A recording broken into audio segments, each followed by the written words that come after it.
Hello，大家好，我是 Eric。那我今天呢是想跟大家去做一个大众占卜，就是有关于如何忘记它，重生出发。那这一个题目呢，就是跟这个大天使夏米尔一起去做的。那为什么会有这个题目呢？是因为其实有时候我会做到一些个案，可能就是有一些过去的感情，就是好像一直在困扰着。那所以就是我们希望呢，就是可能我们可以从这个大众占卜，我们可以了解一下，到底其实过去这段关系值不值得你去花这些时间呢？还是如果你现在发现可能已经不对了，你想离开，那怎么样离开才是可以让你觉得比较轻松，或是对你最有帮助的？那我们就会透过这一次的大众占卜呢，希望可以给到你一些启示，或是可能让你知道，其实有什么东西是你现在可以做的，或是你怎么样可能去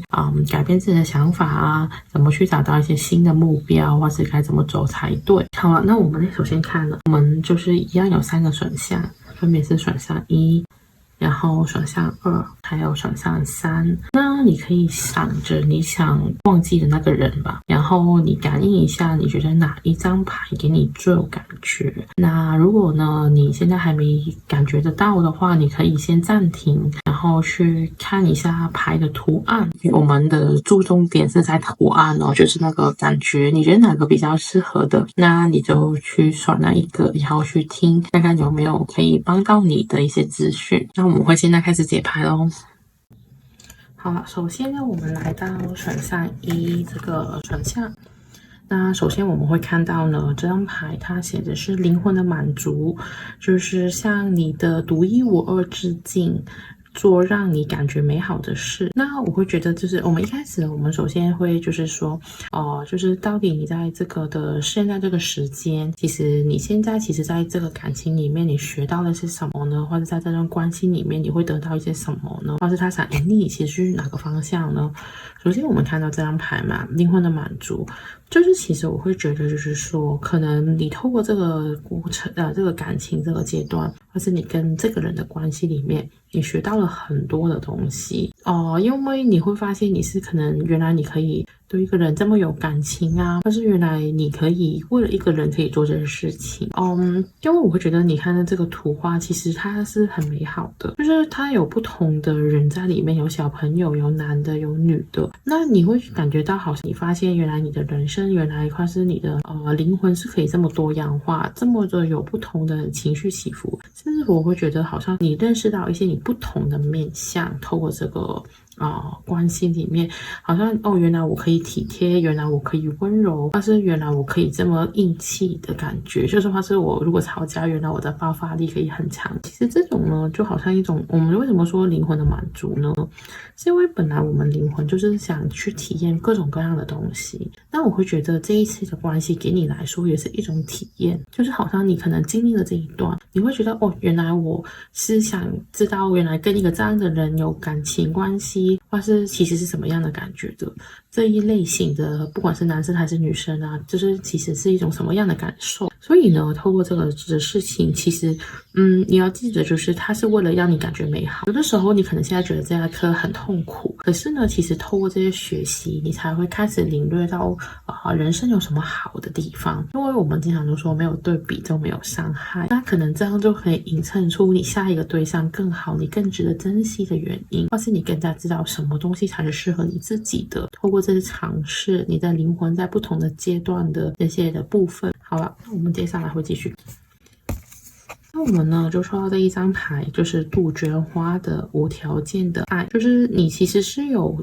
这个感情其实是一种上天给你的祝福，是希望你可以开点新的新生活，然后去开阔你的人生视野。那为什么我这么说呢？就是像我刚刚说，你体验了不同的状态的你体验了一种不同情况下的你，那其实你可能就发现原来你有很多东西，可能你原来是不习惯或者不喜欢，甚至乎原来你喜欢是怎么样被对待，那你的其实就从一个新的角度去观看你的人生，那可能你会了解到什么叫做无条件的爱，会不会之前其实跟你在一起的这个人是，可能他都有很多要求，有很多条件，不一定是真心的爱你的。那你可能从这个相处之间，你了解更多关于爱这个命题。所以我觉得，其实你应该在这个过程之中，其实是学到很多的东西，是可以让你的灵魂更丰富。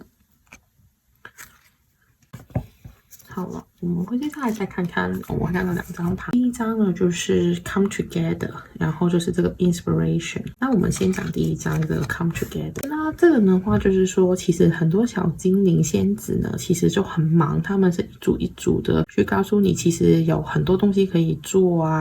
就是就是你可以跟就是很多人的合作，一起去完成很多的事情。第一张牌呢，我觉得其实是想告诉你，就是说，其实可能你在之前跟这个人的关系里面，可能你都一直忙着你跟他的关系，可能你忽略了你身边还有不同的朋友、不同的家人，可能你忽略了他们之后，可能很少跟他们见面甚至乎聊天那我会觉得就是说，你现在的话，其实你开始就要发现，原来我身边还有一群这么多的人在我身边，你应该跟他们可能多一些聚会，多一些的交流，其实你会发现你们可以做更多的事情。就是群众的力量吧，我可以这样说。就是如果现在的你，假设你好像之前有种提不起劲不想跟别人聚会那我觉得就是你现在可能是一个好的时机，你应该多出去跟不同的人交流，其实你会发现你可能会获得更多的收获。然后呢，这段感情给到你什么呢？就是还有就是这个启发，它启发你什么呢？就是很快，其实你就是会这个讯息的说，你的会受到这个精灵去来到启发你，就是他们可能会在这个黄昏或者清晨的时候到来，你可以经常跟他，任何时候都可以呼唤他的意思。我会觉得其实有可能就是因为这个感情，所以你对你人生有新的启发。例如你好像现在在看这种大众占卜，可能你以前对灵性或者这些因果这些都不感兴趣，可是因为这一个感情跟这个人的关系，可能你开始对这些东西感兴趣，或是想了解自己更多。其实这个就是这段关系带给你的一些好处，或是一些让你的人生有改变吧。可能你从此就开始，原来我应该要了解这些东西，或者我对神秘学很感兴趣，我对我自己的命运很感兴趣。这就是我觉得是你这一段关系可以带到你的一些好的东西，就是有这些啦。我们接下来呢，就会看一下，其实你跟你心里面这个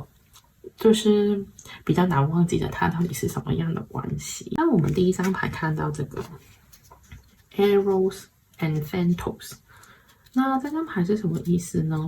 其实你会看到这一张牌啦，里面有2个人。那这2个人呢，他其实就是你看到他一个踩在另外一个人的身上，那其实就是说，其实你会发现他们2个人在攻击，在打架。那其实就是说，因为呢，他这个一个是代表一个死亡的胜利，就是等于这个世界上有一个人赢了，一个人可能就会输，他会就是失败了嘛，他就会躺下来输掉的意思。其实每一个的事情都有这个，就是好像一种交流的状态，就是爱跟死亡这样子。那其实在死亡的面前，到底说其实是不是真的是没有爱呢？还是他们是不是在对立面的这个方面呢？那这个是什么意思呢？我觉得其实在你们的关系里面，好像你们很容易都会争一种输跟赢的部分。就可能吵架会觉得谁吵赢或是在这个方面，或是我赚的钱有没有比你多怎么样呢？就是有可能我觉得就是在你们一些争执的时候，你会感觉到好像爱是没有了，就是你们2个可能为了一些事情争个你死我活，可能不停的去一些争吵，或是你会觉得有种很累的感觉，就是觉得其实他这么计较这些东西，其实他爱我吗？就是我觉得你会在这种的状态下，好像把你的爱磨掉了，或是你没有那么的去感觉到他是爱你的，因为你好像觉得你好像是想争什么东西，或者赢什么东西的感觉。好了，然后我们会再看一下你这段感情其实是大概是一个什么样的状态。那我们接下来就会抽到3张牌，第一张就是 Family Room 然后讯息跟社群。那我会觉得呢，就是在你们的关系里面我会觉得其实他就是其实他应该有让你有感觉到有一种好像把你当家人的感觉，就是他可能就是他会可能让你可能有他的家里的钥匙啊，或者可能他会让你可能希望你跟他搬到一起地方住啊，或者可能让你接触他的家人啊。所以曾经有一段时间，你可能感觉到啊，他好像真的很喜欢你，因为他好像把你当家人的去看待啊，可能就会觉得啊，他好像会把你去当成一家人的这样去看。可是呢，我会觉得就是说，有可能他只是一种的，因为给我的感觉，那种家人好像是一种，好像你很有用啊，你可以帮到他什么啊，帮他处理一些事务啊的感觉。然后呢，就是有讯息跟这个社群，我会觉得他讯息来说，我觉得可能有时候你们争吵是来自于他发你的一些讯息，可能他会说一些比较伤人的话，或是他可能没有什么时间去跟你交流，所以导致到可能你会有一种不安全感。为什么我这么说呢？是因为它这个东西，它讯息有很多塞在里面没有看，然后呢，你又有一个电话在这边，好像他就没有拎起电话，我会觉得你们的交流可能会没有很直接，就是明明可能打一通电话可以解决的事情，可能他会迂回一点的，就你们的沟通交流，可能我会有种感觉，就是那种卡卡的感觉。就是如果打一通电话可以讲清楚为什么你要发我讯息，而且我发你讯息你又不看，这样子，就是好像我觉得你们的交流是有种卡顿的感觉。然后再上来的就是社群。那社群的话呢，我会觉得其实，你们因为我觉得社群是代表一大堆人嘛，而且这些人的面孔是有点开心，我会觉得可能你会有种纳闷，就是其实，在旁人外面的人眼中，可能你们的关系是好的，他们都觉得啊你们很配啊，或者你们很适合在一起啊。可是我会觉得你可能会怀疑，我真的是适合他吗？为什么有种好像在别人面前是有种演出的感觉，没有真的是你觉得真的那么适合，或是可能他在人的面前就对你很好，可能回家了或是私底下的时候就有另外一面展现出来的。给我的感觉就好像有点在演戏的感觉吧。我不知道就是爽第一组的这位同学有没有这种感觉？如果有的话，你可以告诉我，到底他是不是你有觉得他在演戏？好了。然后我们会看一下，其实它是不是适合你呢？那我们就抽了几张塔罗牌去看看。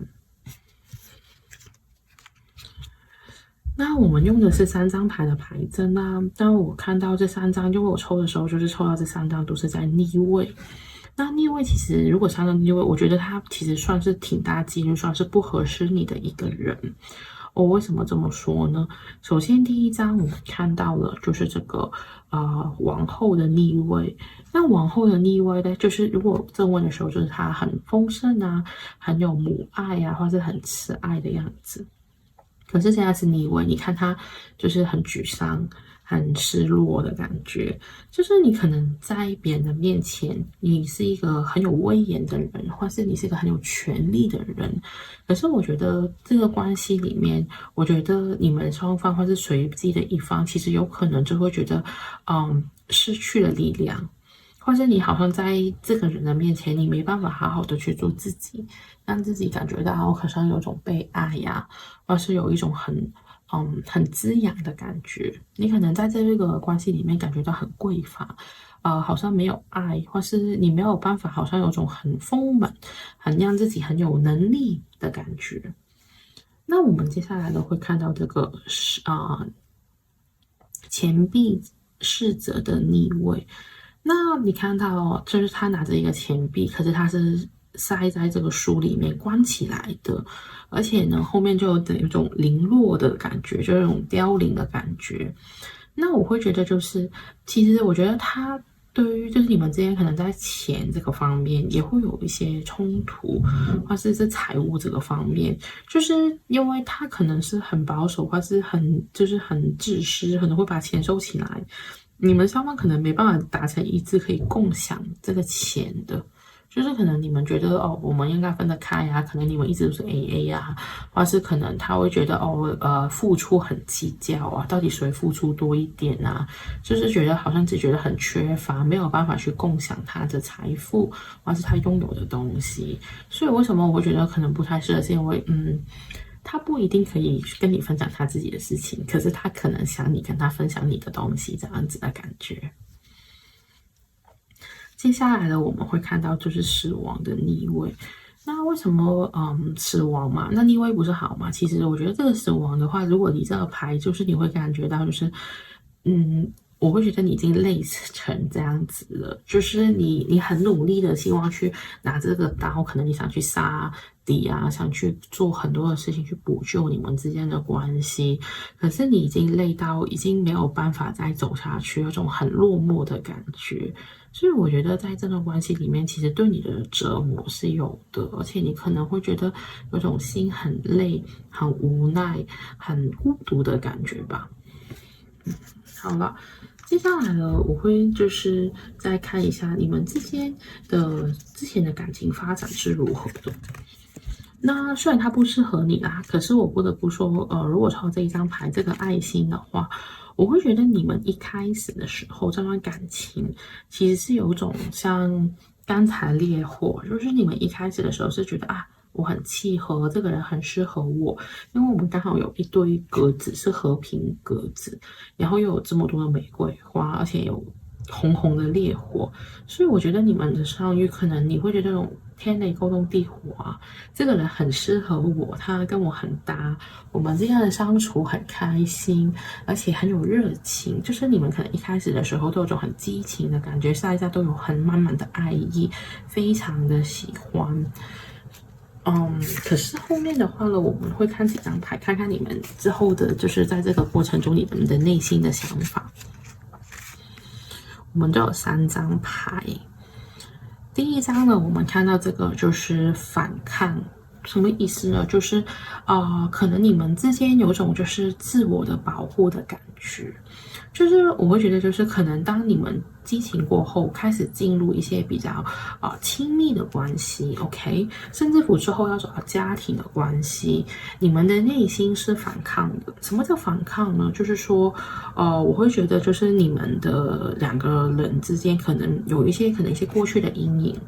或是过去的一些经历，你们当越走入到一个更深入的之后，你们有那种自我保护的意识，所以你们可能会抗拒，可能不想跟别人分享你们之间的秘密啊，或是可能就是有一些心理的创伤，你们不想让别人知道，所以你们开始会有一种保护自己的状态，就是开始有裂缝在你们的关系。特别是我觉得，就是当你希望跟他更进一步的、更加了解他、更加就是亲密啊2个人的相处之下，特别是到了一些性的关系的时候，你会感觉到好像你们的频率开始变得不一致。他好像有些秘密可能隐藏着，没有让你知道，或者你们可能没有准备好怎么去跟大家去面对面很坦白的去做。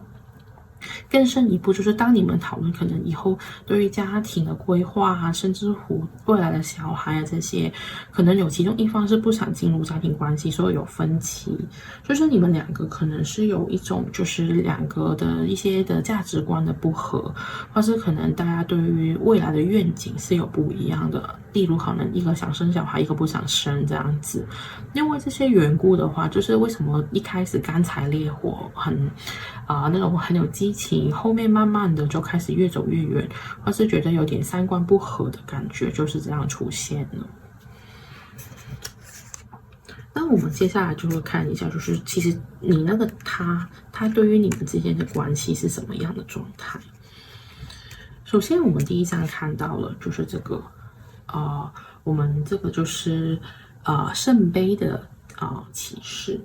那圣杯骑士呢，你会看到它很大，就是它代表感情啊、情绪。那骑士的时候，他其实拿着这个圣杯，他是对于感情是有些渴望的。我觉得他是想得到的。可是你注意一下，我这张牌，这个人是戴着一个面具，就是其实他很想被爱，他也追求这个爱，可是他其实是有隐瞒的。可能他不敢用最真实的你去面对你，或是他不敢用就是他的最想要的想法啊，或者他真面目啊去面对你，所以你会看到他戴着面具在想要这个感情的时候，我会觉得他可能有一些可能他心里面有些想法，或是他可能其实不敢爱，或是很怕被背叛，或是觉得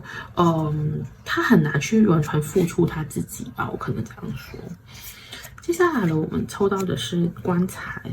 那棺材的话呢，我会觉得他可能对于这个感情里面，他会比较负面的，他会觉得其实，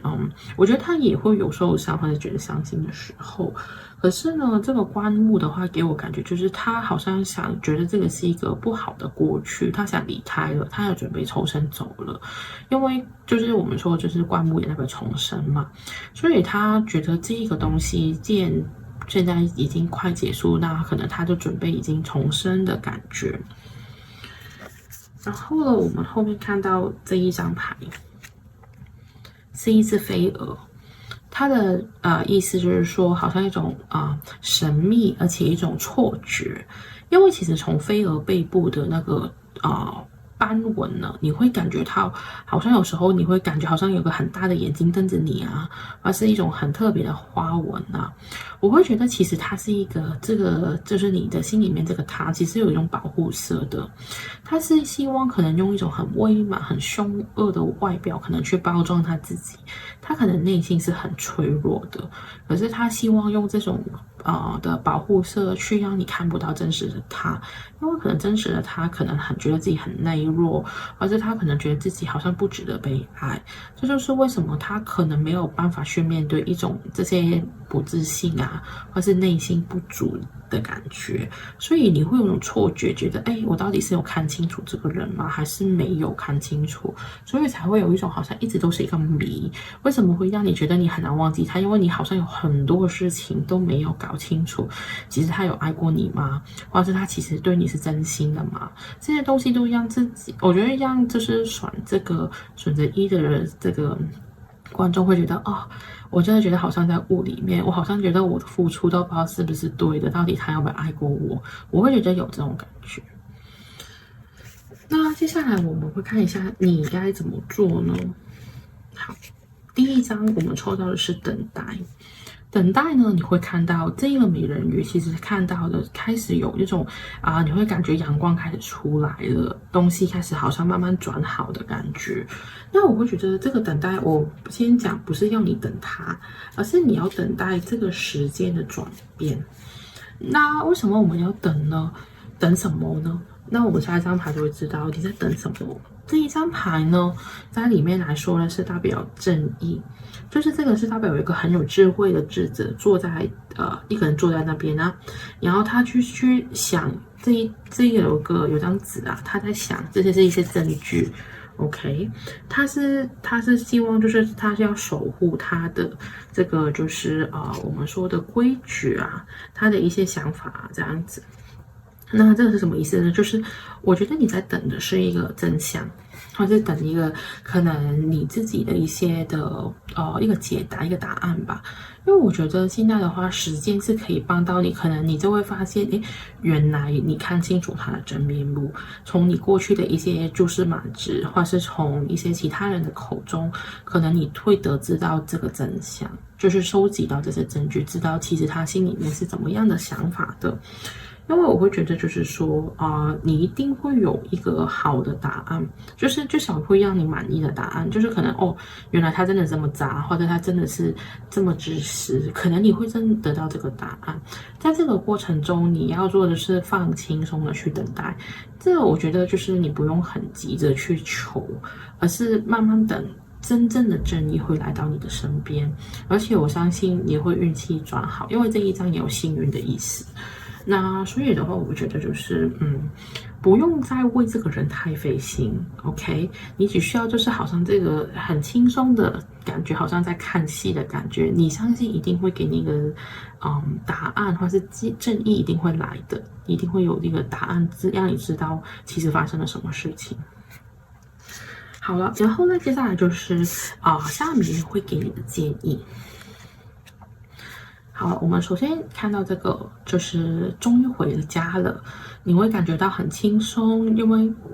我们回家其实很开心的嘛，有人在等你，有狗狗会拿拖鞋给你，那所以你有种就是你要知道，就是你要好好的回到自己的身边，就是你要感觉自己已经回到我自己安全的地方。可能曾经你为了这个感情，好像打了一场架，好像在外面遍体鳞伤，觉得很痛苦。可是你现在就是天使告诉你，你终于回家了 ，OK？ 你终于回到你自己最舒适的地方，你可以放松下来。你不用再感觉到不开心，或是你看这个人本来好像在外面工作很疲惫，终于回到一个我们会觉得很安全、很舒服的地方，所以你要让自己有种感觉，我终于可以放松下来了，我终于可以去好好的去照顾自己了的感觉。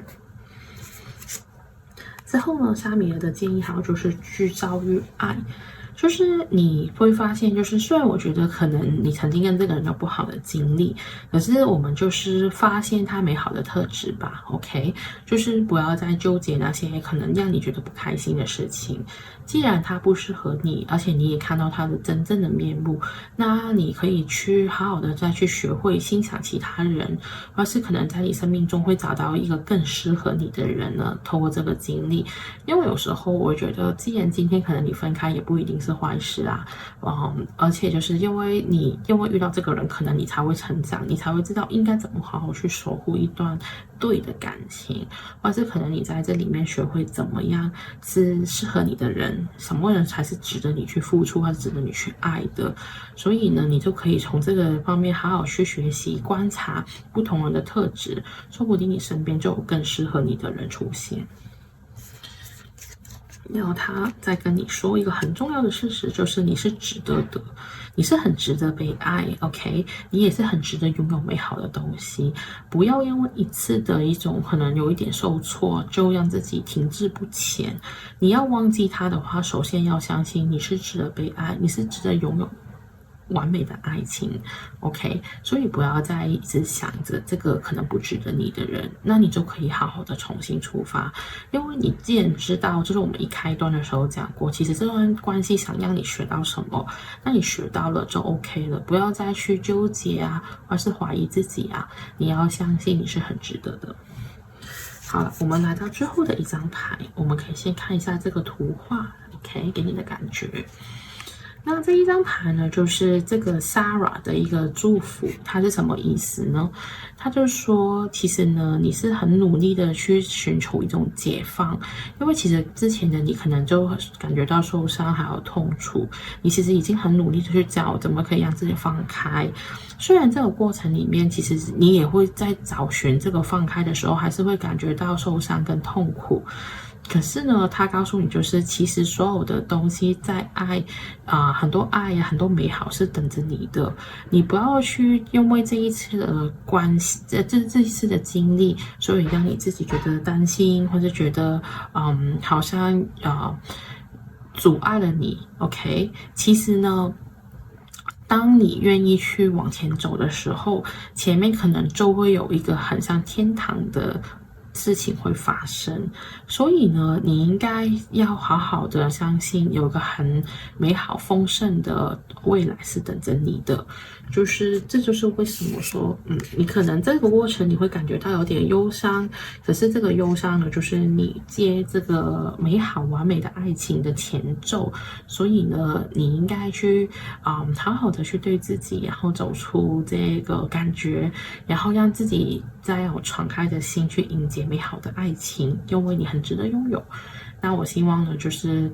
第一组的个案听完这个之后，希望可以对你现在的状态有些启示。那如果你有什么感觉，或者有什么或者觉得有对应到的，我也很欢迎你在我的影片下面留言去告诉我，或者分享你的经历。那非常感谢你的收看，谢谢你，拜拜。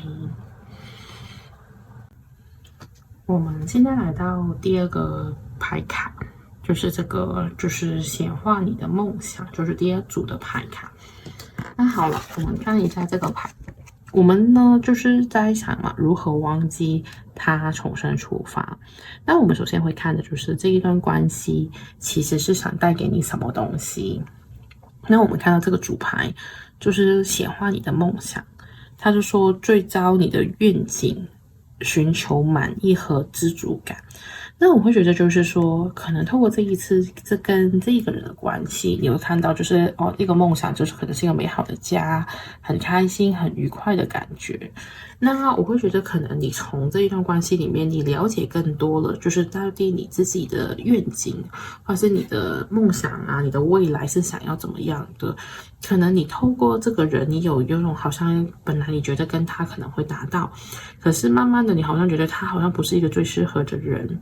那可是你从这个经验里面，你开始去感觉到自己需要的是什么，或是你的梦想、你的未来，你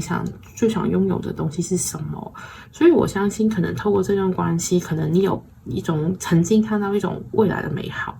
可是我觉得，虽然他有可能不是你现在最适合去显化你的真正梦想的人，或是不是符合你所有真正想要条件的人，可是我觉得这个是一个很重要的经验，让你去开始去探索，或者去尝试去理解，到底你想显化的是什么。OK， 就是什么样的东西是让你会有知足满足的感觉呢？然后我们接下来的我们会看到这个九重阁，就是它代表温柔与慈悲。那他说就是其实你的努力是有被肯定的，所以我觉得这句话其实想跟你说，你是应该好好的去温柔的去看待你自己在这个关系里面的表现，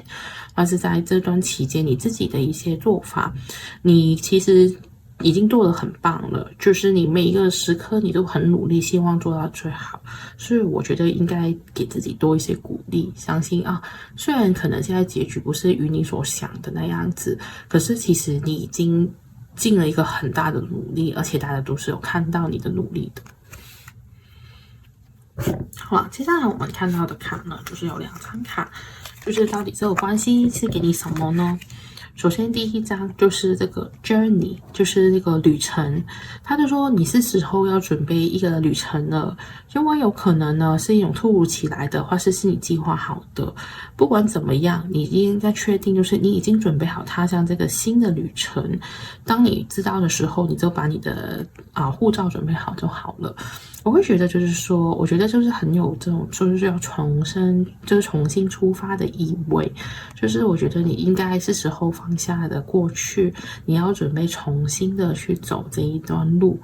因为我会觉得就是说，可能你其实在这边时间，我觉得你是有理解到自己更多，你也曾经为这个事情努力过，可是可能现在是应该该放手的时候，你要准备重新的去走，而且有可能突然就会发生新的改变。说不定你这一次可能真的遇到一个真的很跟你梦想很匹配的一个对象，你随时就可以重新再走一段新的路了。所以我觉得你现在最应该做的就是收起心情，让自己准备好去经历一个新的可能突如其来的感情吧。然后呢，这段感情又给到你一个就是一个叫做宝贵的时刻。那这个是说，这个仙子是想告诉你有时候他们是想要你体验不同的时刻，就是不同的经验。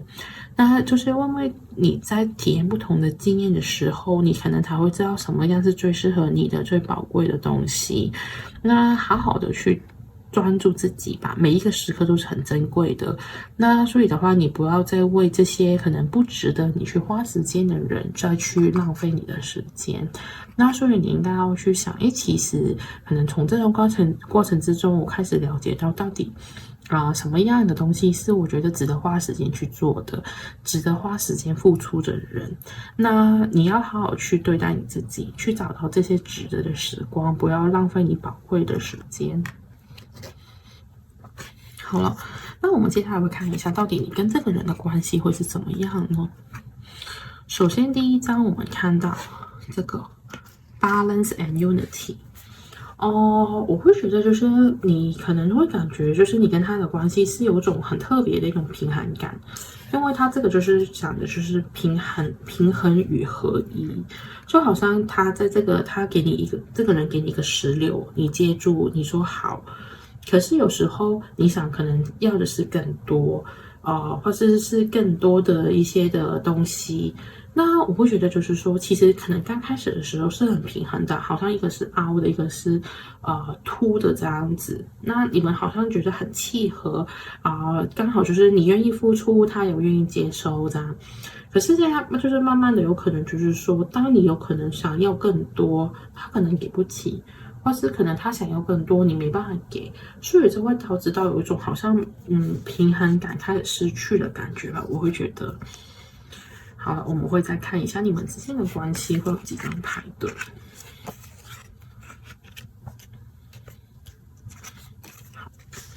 首先我们第一张看到呢，就是一个远方的一个观点，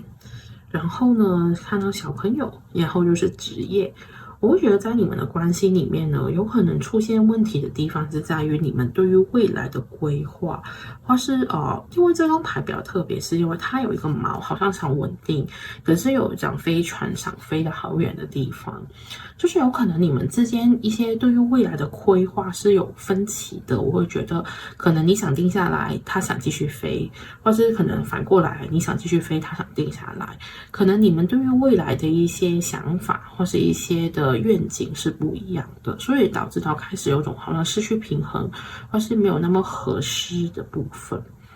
那接下来我们看到这个儿童呢，儿童我们也可以说就是一种毫无顾虑或是很天真的状态。我觉得不一定是跟小孩有关，就是我觉得你们不过可能有小部分的人你们可能会跟一些小孩之间的关系，可能其中一个是有小孩的，或是你们在生小孩之前有分歧，可是我觉得这可能是很小的部分，反而是我会觉得就是你们的关系的问题是在于，好像你们没有办法很坦诚相对，就是可能你们之间好像会有一些防备，不能像小孩这样子，小孩就是我喜欢就说喜欢，我讨厌就直接讨厌，可能就直接会耍你脸色这样子。可是你们之间的相处，其实好像很难去，像孩童这么纯真的去互相交流，可能你很难去表达到底你们真正想要的是什么，好像有很多隐瞒甚至不可能就是有担心，是不是你会介意所以就好像没有办法很真诚的去交流。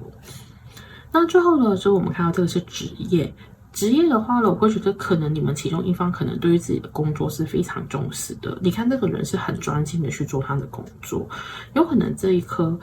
你们其中一位可能觉得感情不是最重要，可能想忙事业、忙自己的发展，可能觉得这一刻比起要花时间去经营事业就是花时间去经营感情可能觉得这一刻可能你的工作事业还是比较重要的，所以因为这个原因，所以才会可能时间分配不均匀，你会感觉好像他没时间陪你或者你们没有投入时间在双方的感情的经营方面所以才会可能导致到为什么我们离开之后就是有一种平衡感开始失去了的感觉。我们会看一下，其实这个人适合你吗？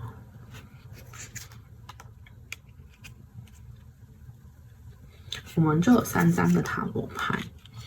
那我们有2张处于逆位，1张是在正位。我会觉得这个人吧，可能他有70%不太适合你，那我们会看一下为什么。首先第一张我们看到的是宝剑9的逆位，就是你的想法，你在这个感情之间，你会觉得压力很大，或是你们双方或是其中一方觉得压力很大，甚至会有种觉得睡不好。甚至会觉得有种焦虑的感觉，可能你会想说，是不是做了什么不对或者是不是他会不会有什么想法会不会让你觉得很担心可能他会做了什么举动，你会觉得自己好像是不是我做的不够好，这些焦虑的压力，我觉得是有存在的。这就是为什么可能你们因为沟通不良，所以导致到可能就会莫名的给你这种压力的感觉。然后呢，好的东西我可能就觉得，可能你们之间的话，他可能能给到你一些资源，或是可能你们契合之后，可能你们会获得更多的资源。所以在钱方面，我觉得在你们的关系可能不是一个物质这些不是一个非常重要的问题，因为我可能他可能有一个稳定的工作或者他家里的条件是 OK 的，所以你们钱这个方面是稳定的。因为钱币国王其实就是钱币里面一个比较可靠稳定的牌，而且我觉得是有将来的，就是所以我觉得他的财富或是你们之间的这个钱反而不是物质的条件，不是一个真的很大的问题。可可是最后呢，我们会看到，就是这个是正义的逆位。我会觉得，可能你们之间，我们说嘛，可能有种付出跟收获，就是这种不平衡的感觉。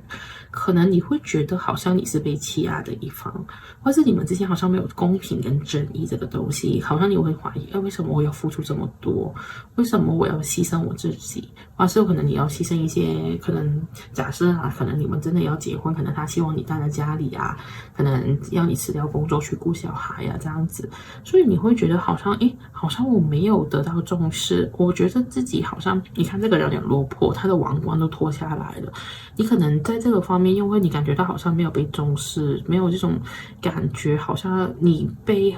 恰当的对待，所以你会有种觉得有种失意失落的感觉吧。所以我会觉得，在这个关系来说，就是因为可能这个原因，所以导致到可能他没有那么适合你。好了，接下来我们会看一下你们之间的关系哦，就是应该说他怎么看你的关系吧。第一章我们看到这个送子鸟，那送子鸟有什么意思呢？因为它是候鸟，而且呢，就是他就是会去照顾他的小孩呀，这样子。我觉得在你现在想的那个人的当中，他会觉得你是照顾他的人，而且你是有在保护他的。我觉得他的感觉就是不是说一定很实际的保护，最少他会觉得你有以他为先，而且这个是一个候鸟嘛，就是他会跟着季节去搬家迁移的意思。所以我觉得你在他这个关系里面，你是有付出而且有改变去迁就他的，在他的眼中会看出来这种感觉。那他的想法会是什么？这我们有3张牌，接下来会看到。好，首先第一张 emotional storm， 我会觉得其实在你们之间的过程，他看来其实会让他情绪是有很大的波动，有可能你让他感觉到其实好像打开了他一些过去的一些的问题啊，或是他情绪的风暴啊，就是让他觉得有种不安全感，或是有种怀疑啊，你是不是会一直对我这么好呢？或是其实可能只是短暂，他可能会有种好像有种怀疑，觉得不确定啊的感觉。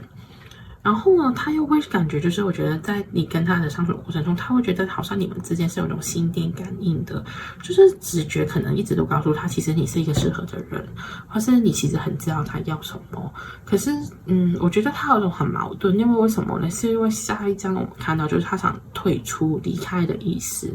就是他想独自一个人去面对这些事情，他觉得好像我还是适合单亲比较好，可能他会有种就是啊，你好像很懂我，可是他又可能害怕自己付出，或是他会觉得，哎，如果我真的去继续跟你走下去，一定是好的吗？我会不会越陷越深？所以让我可能不知道该怎么做呢？因为我之前曾经有听过有一个个案的说法，就是说为什么他想退出，是因为他很害怕自己会受到另外一个人的影响。因为简单来说，他越是爱你，那是不是等于你的喜怒哀乐，你的人生都很容易，你发生什么事情，他都会因为这个东西受到影响。所以他因为这个原因，他就很害怕自己会受到另外一个人的影响，所以他宁可就是孤独。这样子的话，他就不会担心失去，也不会担心自己受到另外一个人影响到他的情绪。我会觉得他有种有点好像害怕吧，我就会觉得，所以他宁可就是想退出，而是他不想再深入去这一段关系。我会觉得这个感情对他来说呢，就是这一张牌，我们叫高塔。高塔来说就是突如其来的变动。那我会觉得，在你跟他相遇这段时间，他会觉得有点猝不及防，觉得啊，好像很突然发生的事情。哎，我突然遇上你，突然遇上一个可能对他心动的对象。可是对于他来说，这个突不其防的事情，有可能是让他有点担心的，他也会害怕这种改变。所以为什么才会导致到他好像有种，就是有种无奈感吧？我会觉得就是因为呢，我们下一张抽到的牌是这一个，就是骑士这个牌。那就是我觉得一开始的他对于这种突突然达到的感觉啦哈，他是很有信心，很有冲劲，很希望的去冲，就是可能希望经营跟你美好的爱情啊，或是美好的未来啊这样子。可是我觉得他其实后面的话，我觉得他有慢慢的冷下来，为什么呢？是因为我们后面抽到的这一张牌，这个就是这个松树。松树其实代表强寿啊，或是一种很保护、很稳定、很长远嘛。因为我们说过，就是它命很长嘛，这个也是代表健康。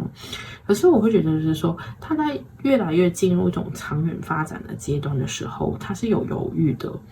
他会觉得，因为松树你会很多时候都感到它一直很直的，其实某程度上有种孤独落寞的感觉。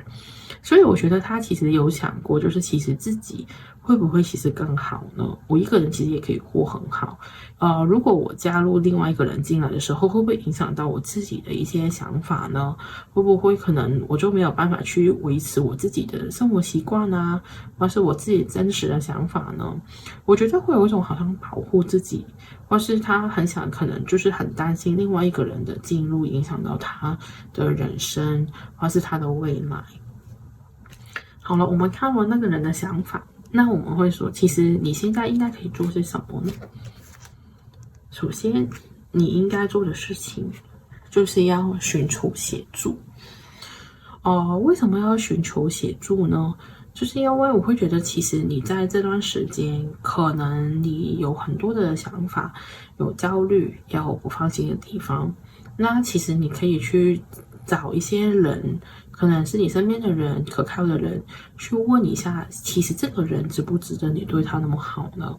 或者这个人值得你还在等他吗？我觉得你可以去把你的事情可能分享给一些人去了解跟知道。如果你今天不想让你身边的人知道你跟这个人的关系，我觉得你可以寻求伟大的网友，看看，其实这个人对你真的值得吗？或者你真的是有交往到一个值得付出的对象吗？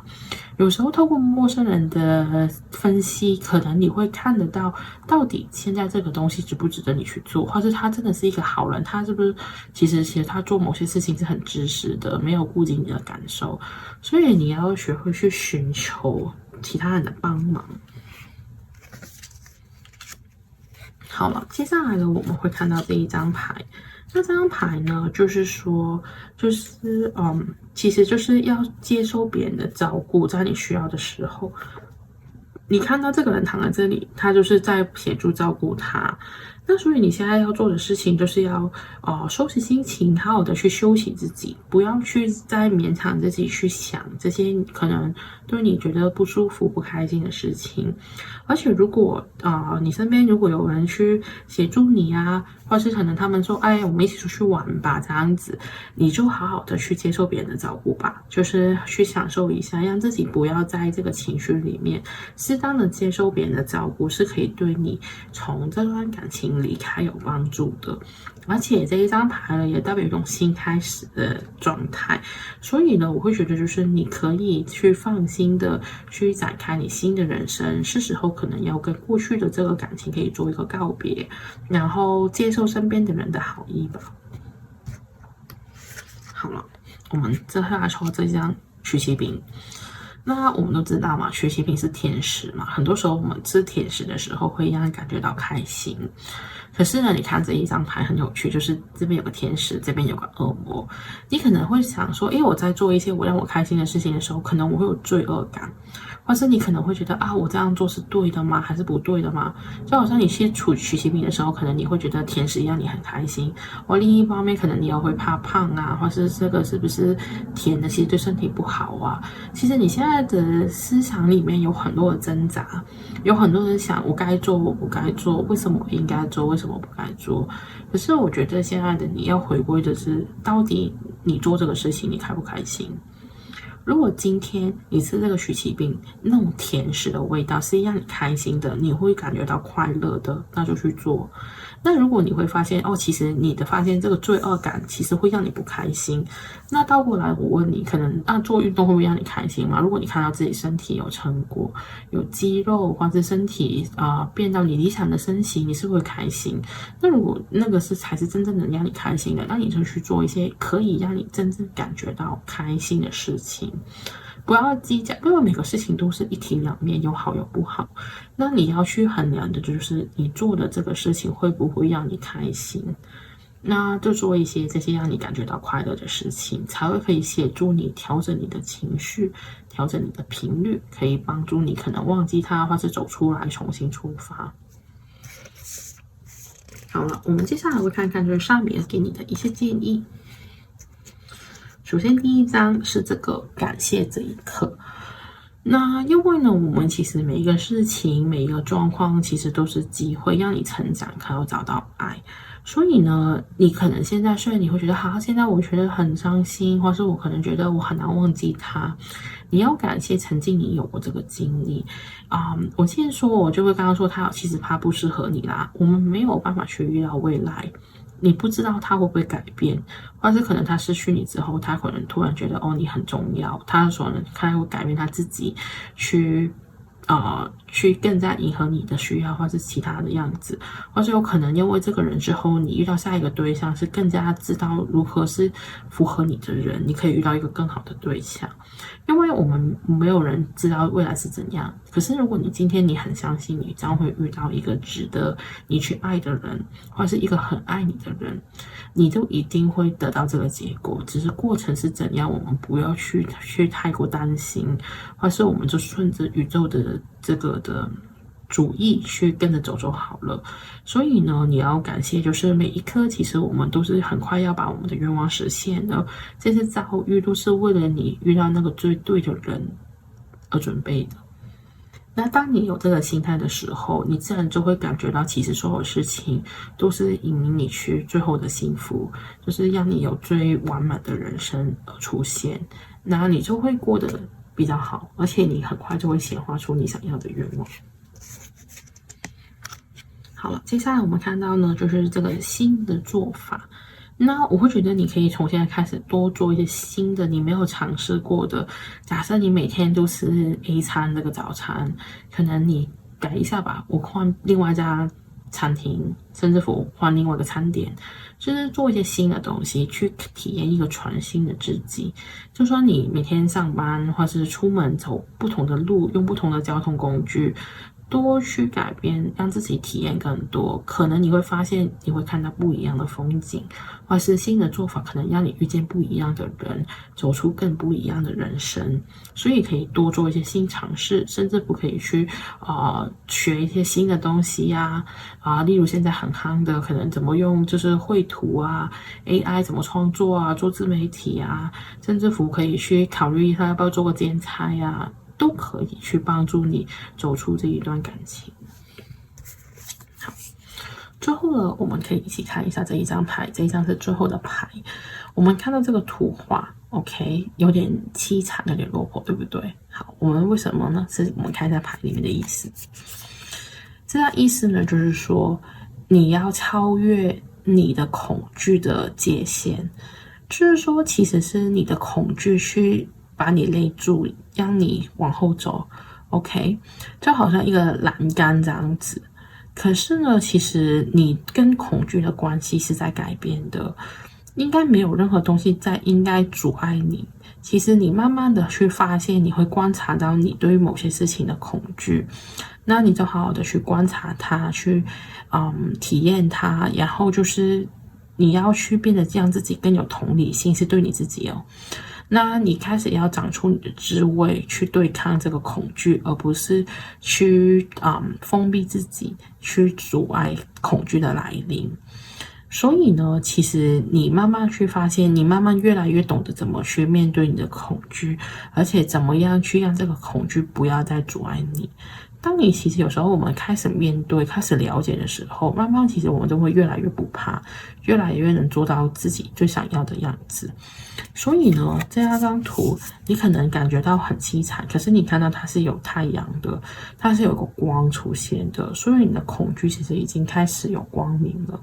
我觉得当你开始意识到你恐惧什么，你害怕的是什么，假设你害怕是孤独，你就开始知道这个事情，你就会学会怎么去应对，怎么样自己不再感到孤独，或是担心只孤独一个人的感觉。所以我希望就是透过这一次的感情经历，可以让自己更加成功，更加懂得怎么去爱自己，怎么去跟自己对话跟沟通。那这一次的经历就会对你未来的人生有很大的帮助。那非常感谢你的收看。那如果你还有其他的感情问题，也可以在下方留言啊，或是你可以告诉我一下啊。如果你看到什么感觉好像真的有跟你事实对应的，我也很欢迎你跟我分享啊。如果你想再看其他关于感情的占卜，我也很希望你可以去看我其他的一些，甚至我直播的影片啊，希望你从中可以得到一些有用的启示。那非常感谢你今天的收看，谢谢你，拜拜。Hello，大家好。那我们现在来到第3组的牌卡。那我们今天的题目就是如何忘记他，重新出发呢？首先呢，我们会先看一下，就是在这段关系里面，你想忘掉的这一段关系里面，其实你得到了什么东西？好了，我们看看第3号的这个主牌，这个叫做玫瑰金宇宙石。他就说，你可以步入在宇宙的爱之中，好好的去吸收这个智慧。我会觉得，其实呢，在这个过程里面，你是学懂了很多的一些，可能怎么去爱，或者爱其实定义是什么。其实可能对于你这个想法，或是你对于这些的关于爱的定义，其实有启发到。所以其实你可能开始会思考。什么样叫爱，或是我怎么样才是好好的爱自己，或是在爱里面我怎么可以好好的去跟人去相处，或是我怎么找到一个爱我的人。我觉得你可能在这些刚刚的问题里面都有好好的去思考。所以呢，你要感觉到就是夏米尔天使是让我感觉到，就是好像你曾经其实有在这里是有点迷失的。你可能觉得好像我没有爱，我没有人去爱我。可是你要知道，就是其实宇宙所有的人，或者所有的灵，其实他们都有在给你很多的爱。你要好好的去在这些爱里面去感受，还有吸收你应该要有的智慧，这是这段关系可以给到你的。那我们会再看一下还有什么呢？首先，我们抽到的牌卡就是这个波斯菊，他说沟通的桥梁。他说是时候你要跟自我内在做连接的时候，通过高我神性的引领，你可以找出你属于你个人的生命的道路。我觉得透过这一段关系，可能你开始想了解你自己更多，可能是你是一个什么样的人，或是你的人生应该怎么走呢？你的人生使命是什么呢？为什么你要遇到这种感情呢？可能你开始对自我开始有一些想法。我觉得就是因为有这种关系，才会开始让你去想，其实我来这里是为了什么呢？我觉得你开始会，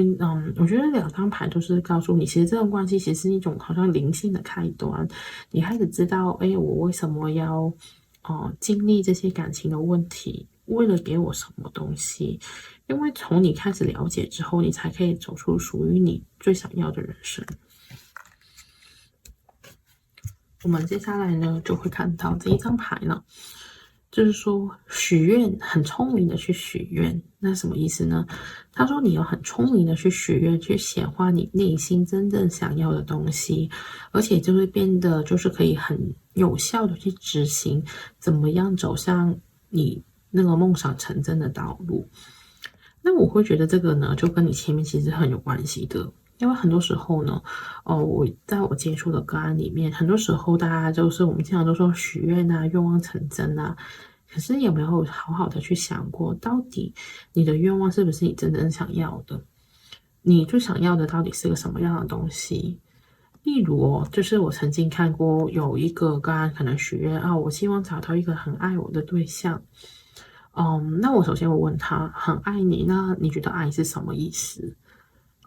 爱是要管束你吗？要注意你的一举一动吗？或是他要经常发讯息联系你吗？你觉得什么样叫爱？怎么样才是你想要的爱呢？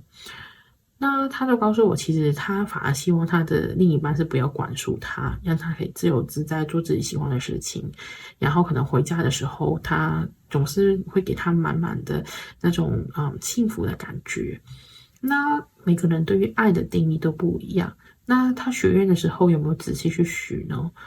那所以你可能在这个过程中，你开始知道，咦，我许愿要许一个什么愿望，他喜欢的时候，我才是最开心的。因为我觉得许愿是要学的，因为你一定要去有一些经验，你才可以理清什么是你需要的，什么是你不需要的。我们可能透过过去我们的人生经历，我们发现可以理清楚什么东西其实我不想要，那你就可以透过这些经验去让你许一个更好的愿望，然后走出你更想要的未来。然后我们下一章接下来看到，就是你在这个关系里面，其实你学到这个叫做被隐藏的深度，那是什么意思呢？就是可能有一些经历或是有些想法，其实一直藏在你的深的，就是内心的底处很深的地方，你是没有触及到的，是里面是没有光，有可能是你潜意识的一些可能隐藏过的伤害，或是你可能一些潜意识的不安全感。可是你透过这一次的经历，其实开始你会让这些深藏在很里面的东西开始见到光，这些可能是一个秘密，可能是一些经历重新回到你的脑海里面。可是当你发现你这些隐藏的东西好好的去照顾它，甚至乎去疗愈它的时候，其实你就开始获得自由了。就是你不会再被一种好像有可能是你内聚的一种恐惧感啊，内在一种缺爱的感觉啊，你会发现自己可能或者你内在的不够自信啊，对自己没有安全感啊。当你其实发现了，其实你就是一个开启一个新的自己，你开始会慢慢可以获得自由，你不会再被这些东西绑住你，让你好像觉得有种要外求的感觉。你开始去了解自己，疗愈自己，你慢慢就会变完整。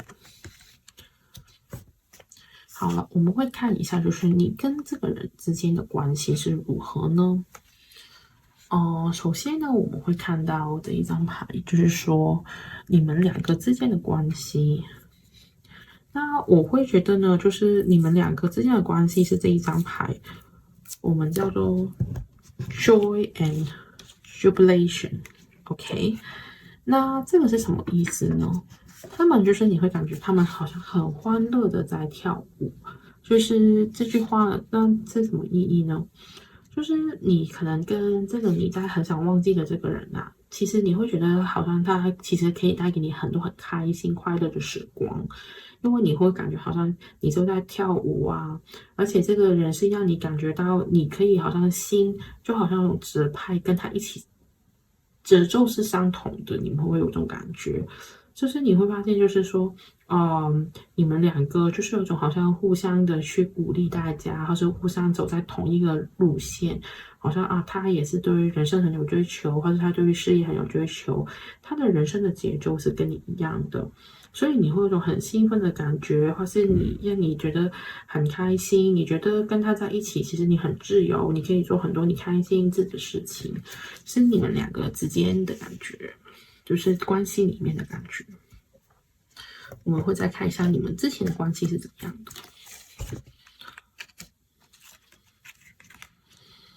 好，我们接下来看到有3张牌，第一张是一个有钱的男人，第二张呢就是这个女主人啊，然后呢就是一个错的人。那我会觉得在这几张牌里面，我会看到就是你们之间的关系。首先，我会觉得你们其实对于可能事业啊、未来啊是有一定的想法的，甚至不可能有其中一方可能资源很丰富，因为我们看到这个有钱的人。可是我觉得只是就是说，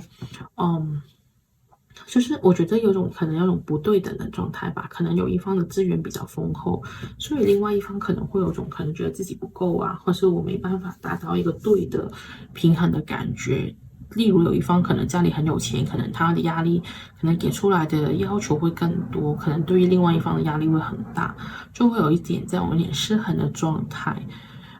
另外呢，我们看到这个女主人是什么意思呢？那我觉得这个呢，就是一个女生的角色。我觉得有可能呢，就是这一组的话，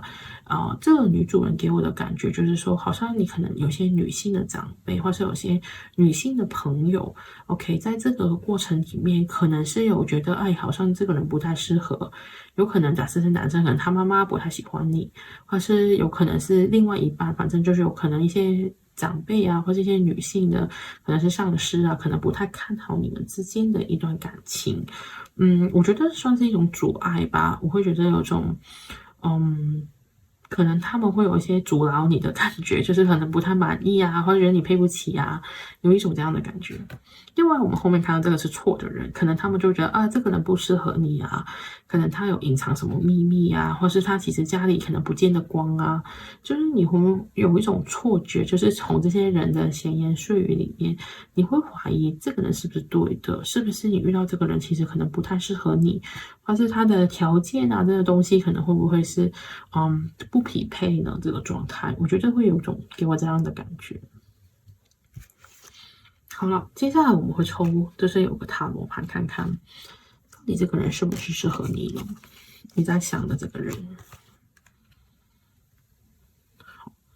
首先呢，我们第3看到这个女祭司的正位，然后我们看到权杖5的逆位，然后呢就是这个节制的正位。我会觉得这个人是有可能70%是适合你的，可是你是有挑战的。为什么这么说呢？首先，因为第1张是女祭司的正位，我觉得，因为前面说嘛，就是这个感情给你的可能是要你的灵性开启，或是你可能多要跟自己了解。那女祭司呢，就是在塔罗牌里面说，就是可能她是灵性最高的一张牌，或者就是另外一个就是教宗了。当然，那祭司其实就是说，其实他可能你会发现他头上顶着一个月亮，很那种就是头顶那个能量很强的感觉。就是我会觉得，就是如果他要合适你，可能你的想法要更加聪明，更加有智慧去面对感情。他才会是真正适合你的人。可能你要对自己更有自信啊，或是你对你的未来，对你真正想要的东西要更有想法，不会因为其他人的一些言语或是其他人的标准而影响到你跟他之间的关系。就是你的智慧会变得非常的重要，就是你要好像这个女子是很稳定的，很会看到远方，你知道自己在干什么，你才会好好的可以跟这个人才会是适合你的人。因为可能你现在会有些东西阻碍了你，或是让你觉得好像没有看清楚事实，所以为什么有可能导致到你们现在可能是分开。那然后呢，我们看到是权杖5的逆位。那权杖5的话，就好像几个人在对战，就是在打架的感觉。而这个过程中，我觉得就好像你跟你的现在在想这个人，你们之间可能有思想上的冲突，不一定是真实的打架。可是你们两个都是很奋力的，希望去表达自己的意思，或者希望可以成功争取到你们最想要的结果。可是你看他有些血喷出来的感觉，所以过程中可能是有受伤的，而且或是你们之间的冲突是有让双方的心理是有做到一些伤害的，所以我觉得在这个过程可能会有点痛苦，就是在你们之间的磨合。最后呢，我们看到这一张牌是节制。节制来说，就好像你要开始要一种平衡感，因为传统节制就是一个人拿着一个秤嘛，就是要公平的对待。我觉得你看哦，这个女生把水倒出来，就好像我觉得你的情感啊，你的情绪啊，要能愿意可以表露出来，让其他人知道你真正的想法，而且你要有一种平衡感，就是你不能可能为了自己而牺牲掉什么，让你觉得不平衡，因为越牺牲的多的时候，你这个关系越容易压碎，因为你会怀疑哦，我这样做对吗？我值得吗？我应该这样去牺牲的吗？或是我这样做是，我会不会好像放掉了一些我应该有的东西？那这个的话，我觉得如果你能做好这一些的话，可能这个人才会比较合适，适合你去跟他发展。好了，我们会接下来呢，就会看一下这个人，就是你在心里面想的这个人，我们不限男女嘛，可能是男生女生，他对你们这段关系是什么想法呢？张我们看到的是花园。花园呢，在雷诺曼牌里面呢，就是说人跟人之间交流的场所，可能就是你们互相异性认识的场景。不过这个是用比较轻松的场景，所以我会觉得就是他觉得跟你的交往是轻松愉快的，而且就是有像那种好像从朋友认识出来的，发展成情侣的感觉，你们是有经过一些了解。而且我觉得他，因为这里有孔雀嘛，所以我觉得他是比较自信，或是他会感觉你是有自信的人。不过给我这里的感应，我觉得是他自己本人吧，他会觉得他这是一只孔雀，他可能从你身上他会对自己是有自信心的，他是觉得我是有一定的自信吧，就是我觉得我很美啊，或是我很帅啊，所以我觉得为什么我值得你去交往啊？我觉得他对自己是有自信心的，在这个牌。那他内心有什么想法呢？对于这段关系，首先呢，我会觉得首先他是有一种，我们说可能对于安全感是有一种不太确认的感觉，因为我觉得他是有一种秘密的，他是有一些东西是遮掩的，他好像觉得刚刚说他很自信嘛，可是有时候很自信的人，其实可能他有些不完美的地方，他会很害怕去面对，可能他有些小缺点，他想遮住不让你知道，所以他其实我觉得他对于这个感情为什么会容易不稳定，因为他没办法用一个很真实的心去对待你，他可能想有些藏着掖着的感觉，就是好像没有用的最真实的他去对待你啊，可能他会有种好像感觉就是说，可能过去的一些感情经历，可能他是藏起来的，或者是他觉得自己曾经犯过什么事情，他不想让你知道，所以他是有一些秘密在里面。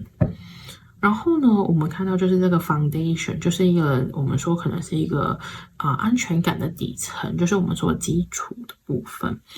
我觉得他可能有想过，真的是可能跟你走下去，走这个家庭怎么样？可是可能他的安全感，他对于这个家庭的安全感是有怀疑的。我就感觉就是可能他家里的人反对，或是他可能对于能不能跟你好好的组一个家庭，他是有一种怀疑的疑问。他会想说，因为我们能走那么远嘛，我们可以有这个未来嘛？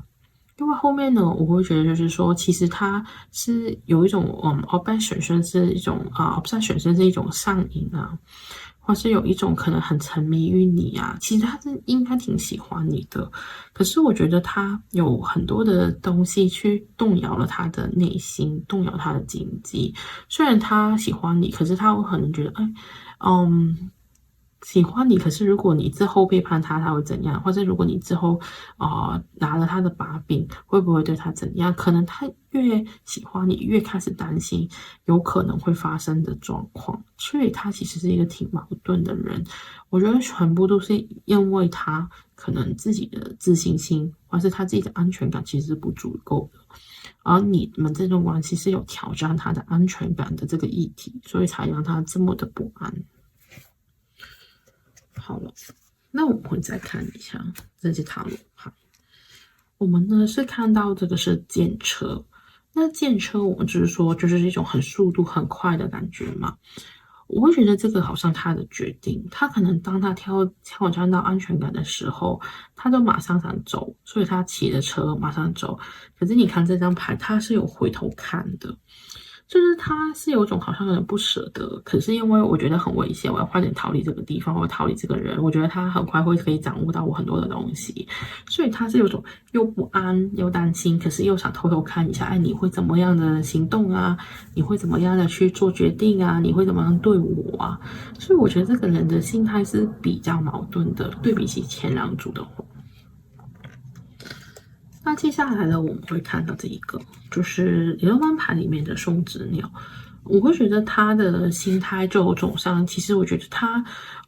有想在改变他的环境，因为这一只本来是候鸟嘛，它会飞到不同的地方去找食物啊，找环境。他其实我觉得他现在的他是想让自己改变他现在的环境，可能去改变他的心态，去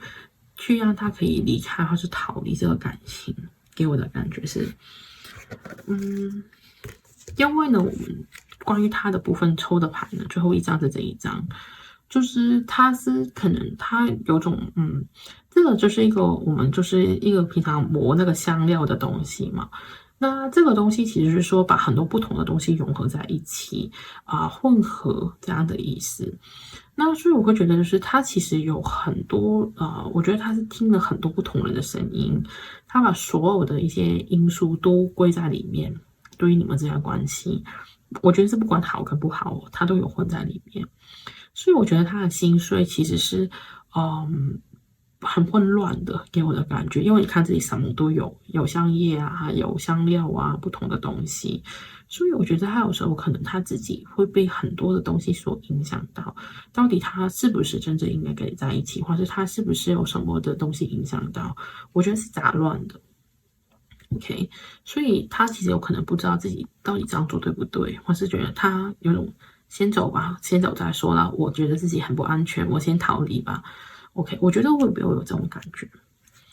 那现在的话呢，我们接下来会看的牌就是说，其实就是下面的天使觉得你应该做一些什么呢？在对于这个关系里面，或是你该怎么去忘记他呢？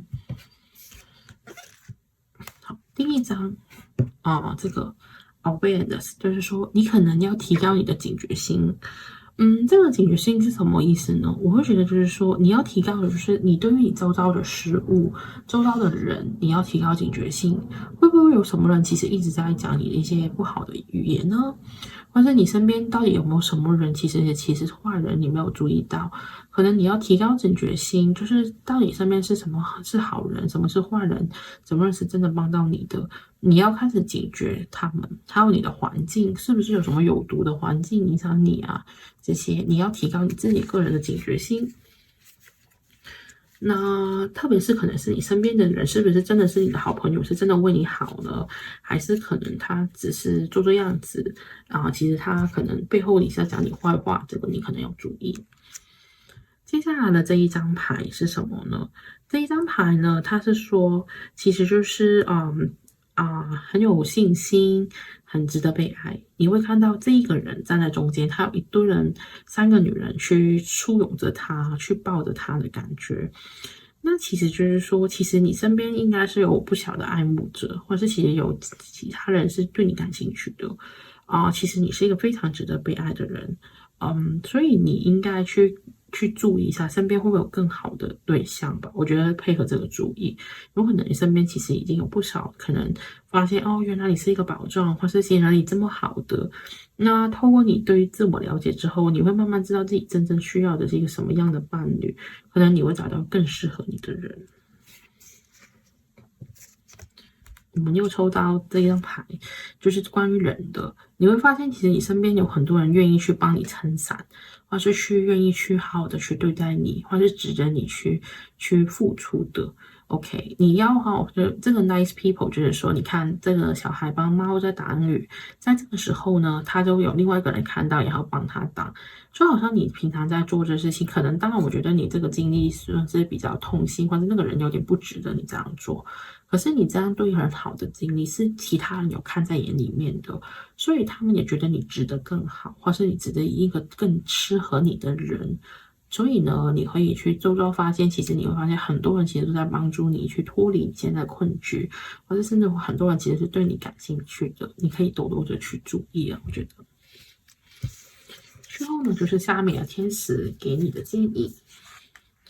首先，第一章就是你是不受局限的，你要去认清楚这个真相，你才可以，就是你就可以任何你想要选择的都可以做。首先呢，我觉得如果假设你们真的是一些家庭的身份啊、元素啊、地位啊这些东西，你要相信，就是这些东西都不是局限你的原因。